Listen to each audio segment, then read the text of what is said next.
Hello friends, welcome to your academy. আজকের যে ক্লাসে 50টি ইম্পর্টেন্ট কোশ্চেন থাকছে, এই কোশ্চেনগুলো তোমাদের আপকামিং এক্সামের জন্য কিন্তু মোস্ট ইম্পর্টেন্ট। তো ক্লাসটা শেষ পর্যন্ত অবশ্যই দেখবে এবং চ্যানেল যারা প্রথমবার ভিজিট করছো অবশ্যই ভিডিওকে একটা লাইক করে দেবে। চ্যানেল যারা সাবস্ক্রাইব করে রাখুনি অবশ্যই সাবস্ক্রাইব করে নেবে। অন স্ক্রিন আসে ক্লাসে ফার্স্ট কোশ্চেন দেখতে পাচ্ছ। ফার্স্ট কোশ্চেন আছে আমাদের এখানে, গঙ্গার প্রধান উপনদীর নাম কি?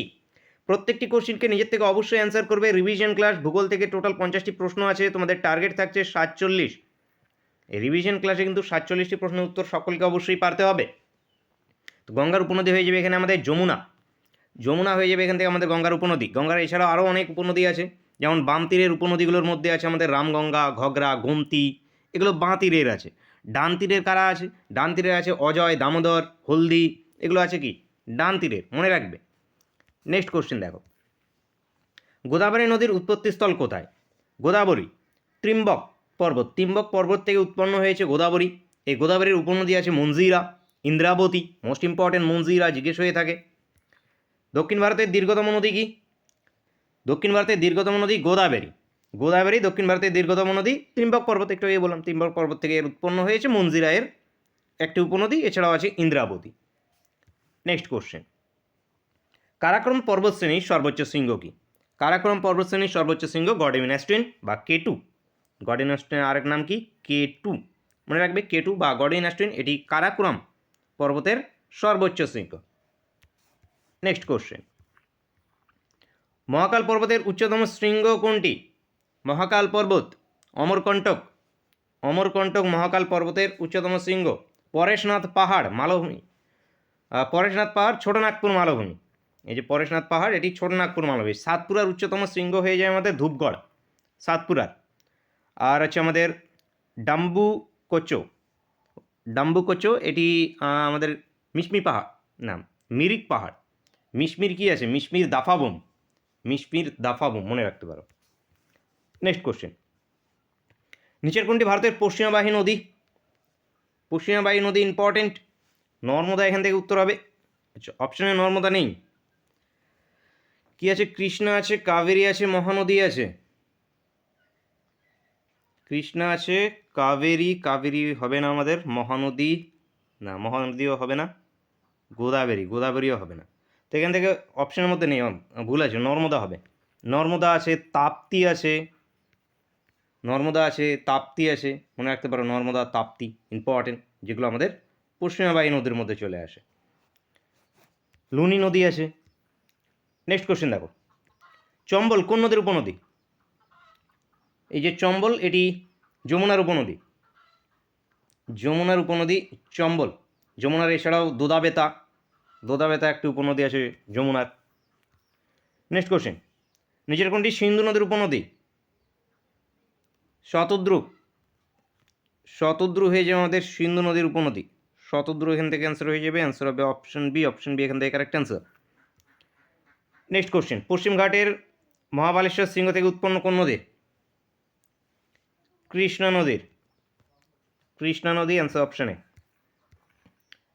ব্রাহ্মণী নদী কোন নদীর উপনদী? এই ব্রাহ্মণী নদী মহানদীর উপনদী। মহানদী। কোথায় বেশি চা উৎপন্ন হয়? চা উৎপন্ন হয় বেশি আসামে।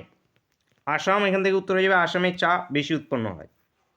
নেক্সট কোশ্চেন, ভারতের কোন রাজ্যে সবচেয়ে বেশি কফি উৎপন্ন হয়? কফি উৎপাদনের দিক থেকে প্রথমে আছে কর্ণাটক। কর্ণাটক কফি উৎপাদনের দিক থেকে প্রথমে আছে, সবচেয়ে বেশি কর্ণাটকে। ভারতের সর্বোচ্চ আখ উৎপাদনকারী রাজ্য কোনটি? সবচেয়ে বেশি আখ উৎপাদনকারী রাজ্য উত্তরপ্রদেশ। উত্তরপ্রদেশ সবচেয়ে বেশি আখ উৎপাদনকারী রাজ্য। তুলা উৎপাদনের প্রথম স্থান অধিকারকারী রয়েছে কোন রাজ্য? গুজরাট। গুজরাট তুলা উৎপাদনের দিক থেকে প্রথমেই আছে। ভারতের সবুজ বিপ্লব হয় কোন দশকে? সবুজ বিপ্লব 60-এর দশকে। 60-এর দশক, অ্যান্সার অপশন এ। ভারতে একটি অন্তর্বাহী নদী হলো, অন্তর্বাহী নদী কি? লুনি নদী। লুনি নদী এটি একটি অন্তর্বাহী নদী। কচ্ছের রণে এটি পতিত হয়েছে। উৎপন্ন কোথায় হয়েছে লুনি নদী? আরাবল্লী পর্বতে আন্না সাগর হ্রদ থেকে উৎপন্ন হয়েছে। গুজরাটে অবস্থিত, গুজরাটের দিকে। নেক্সট কোশ্চেন যাব, ভারতে কোথায় জাফরান চাষ হয়? জাফরান জম্মু কাশ্মীরে চাষ হয়। জম্মু কাশ্মীর এখান থেকে উত্তর হয়ে যাবে। উত্তর হয়ে যাবে অপশন ডি। নেক্সট কোশ্চেন, পাট উৎপাদনে কোন রাজ্য সবচেয়ে বেশি? কোন রাজ্যে সবচেয়ে বেশি উৎপন্ন হয়ে থাকে পাট আমাদের? পশ্চিমবাংলায়। পশ্চিমবাংলার পাট উৎপন্নের দিক থেকে সবচেয়ে বেশি। ভারতের সবচেয়ে বড় তৈল শোধনাগার কোথায় অবস্থিত? গুজরাটে অবস্থিত। জামনগর। জামনগর এখান থেকে উত্তর, উত্তর অপশন সি, গুজরাটের জামনগরে। ভারতের কোন রাজ্যে সবচেয়ে বেশি কয়লা উৎপন্ন হয়? ঝাড়খণ্ডে। ঝাড়খণ্ডে সবচেয়ে বেশি কয়লা উৎপন্ন হয়ে থাকে। ভারতের বৃহত্তম তৈল খনির নাম কি? বোম্বে হাই। বোম্বে হাই ভারতের বৃহত্তম তৈল খনি, বোম্বে হাই। তাপবিদ্যুৎ উৎপাদনের সর্বোচ্চ স্থানে আছে কোন রাজ্য? তাপবিদ্যুৎ উৎপাদনে প্রথমে আছে মধ্যপ্রদেশ। মধ্যপ্রদেশ তাপবিদ্যুৎ উৎপাদনের দিক থেকে প্রথমে আসে। নাহারকাটিয়া। নাহারকাটিয়া তাপবিদ্যুৎ কেন্দ্র কোথায় অবস্থিত? নাহারকাটিয়া এই যে তাপবিদ্যুৎ কেন্দ্র আছে, এই তাপবিদ্যুৎ কেন্দ্র কোথায় অবস্থিত? আসামে অবস্থিত। আসামে অবস্থিত নাহারকাটিয়া তাপবিদ্যুৎ কেন্দ্র। পশ্চিমবাংলায় ব্যান্ডেল আছে, তারপরে আমাদের সাঁতলডিহি আছে, কোলাঘাট আছে, এগুলো পশ্চিমবাংলায় আছে।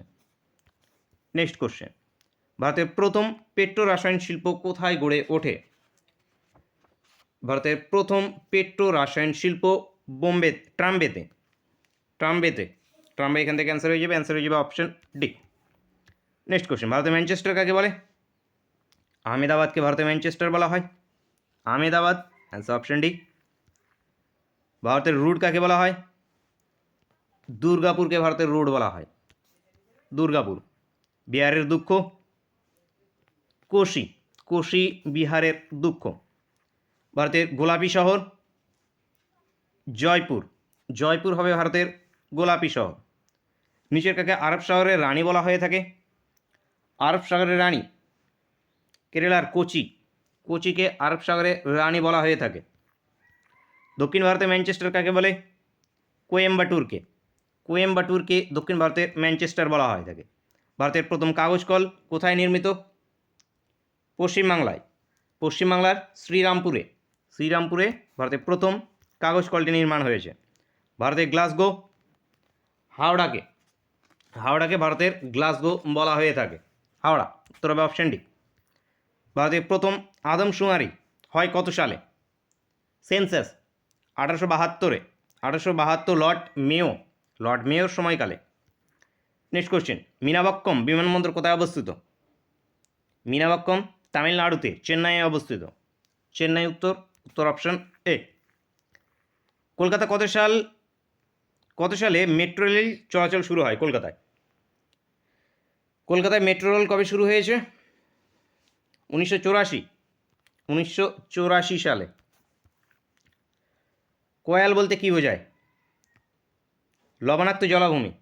কয়াল এখানে আমাদের লবণাক্ত জলাভূমি। উত্তর হবে অপশান বি। মরুস্থলী ভারতের কোন রাজ্যে দেখা যায়? মরুস্থলী রাজস্থানে দেখা যায়। রাজস্থান উত্তর হয়ে যাবে, উত্তর হবে অপশান ডি। আরাবল্লী পর্বতের সর্বোচ্চ শৃঙ্গ কি? আরাবল্লীর সর্বোচ্চ শৃঙ্গ হয়ে যাবে আমাদের কি? আরাবল্লীর সর্বোচ্চ শৃঙ্গ গুরুশিখর। গুরুশিখর হয়ে যাবে আমাদের এখান থেকে আরাবল্লীর সর্বোচ্চ শৃঙ্গ। নেক্সট কোশ্চেন, কচ্ছের রণ কোন রাজ্যে অবস্থিত? কচ্ছের রণ গুজরাটে আছে। কচ্ছের রণ অ্যান্সার হয়ে যাবে অপশন বি, গুজরাটে অবস্থিত কচ্ছের রণ। নেক্সট কোশ্চেন, রান ও ধন্ধ কোন রাজ্যে দেখা যায়? বায়ুর ক্ষয়কার্যের ফলে সৃষ্ট? এগুলো দেখা যায় রাজস্থানে। রাজস্থান উত্তর হয়ে যাবে, উত্তর হবে অপশান সি। এই রেগুর মাটিতে কোন চাষ ভালো হয়? তুলা চাষ। তুলা চাষ রেগুর মাটিতে ভালো হয়ে থাকে। লু ও আঁধি সাধারণত কোন ঋতুতে দেখা যায়? গ্রীষ্মকালে। গ্রীষ্মকালে লু ও আঁধি দেখা যায়। রানা প্রতাপ সাগর পারমাণবিক বিদ্যুৎ কেন্দ্র অবস্থিত? রানা প্রতাপ সাগর এটি রাজস্থানে অবস্থিত। রাজস্থান উত্তর হয়ে যাবে, উত্তর হবে অপশন বি। শিল্পদানব বলতে কোন শিল্পকে আখ্যা দেওয়া হয়েছে? পেট্রোকেমিক্যাল শিল্প। পেট্রোকেমিক্যাল শিল্প শিল্পদানব বলে আখ্যা দেওয়া হয়েছে। হীরাকুন্দ বাঁধ কোন নদীর উপরে অবস্থিত? হীরাকুন্দ। মহানদী উড়িষ্যায়, উড়িষ্যা মহানদী, মহানদীর উপরে হীরাকুন্দ বাঁধ অবস্থিত।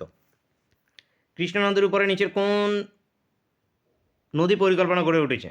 কৃষ্ণা।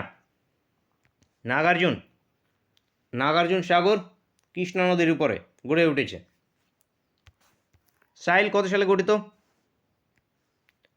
1973-তে, 1973 সালে, 1973 সালে সাইল গঠিত হয়েছে। Steel Authority of India Limited গঠিত হয়েছে। নেক্সট কোশ্চেন, সেন্সাস 2011 অনুযায়ী সর্বনিম্ন জনঘনত্বযুক্ত রাজ্য কি? জনঘনত্বের দিক থেকে রাজ্য হয়ে যাবে অরুণাচল প্রদেশ। অরুণাচল প্রদেশ জনঘনত্বের দিক থেকে সবচেয়ে কম, এবং যদি আমাদের কেন্দ্রশাসিত অঞ্চল বলা হয় তাহলে আন্দামান এবং নিকোবর দ্বীপপুঞ্জ হয়ে যাবে। জনঘনত্বের দিক থেকে 1 নম্বরে কে আছে? বিহার। বিহার সর্বপ্রথম আছে, বিহার। এবং সেকেন্ডে আছে আমাদের পশ্চিমবাংলা, দ্বিতীয় স্থানে আছে পশ্চিমবাংলা, মনে রাখবে। নেক্সট কোশ্চেন, ক্লাসের শেষ কোশ্চেন এবং তোমাদের জন্য হোমওয়ার্কের কোশ্চেন। সেন্সাস 2011 অনুযায়ী ক্ষুদ্রতম কেন্দ্রশাসিত অঞ্চল হয়, তো ক্ষুদ্রতম কেন্দ্রশাসিত অঞ্চল কি? দিল্লি, গোয়া, লাক্ষাদ্বীপ নাকি আন্দামান ও নিকোবর? কি উত্তর হবে প্রত্যেকে অবশ্যই কমেন্ট করে জানাবে। তোমাদের 47 টার্গেট দিয়েছিলাম, কতগুলো অ্যান্সার পেরেছো সেটাও কিন্তু প্রত্যেকে জানাতে ভুলবে না।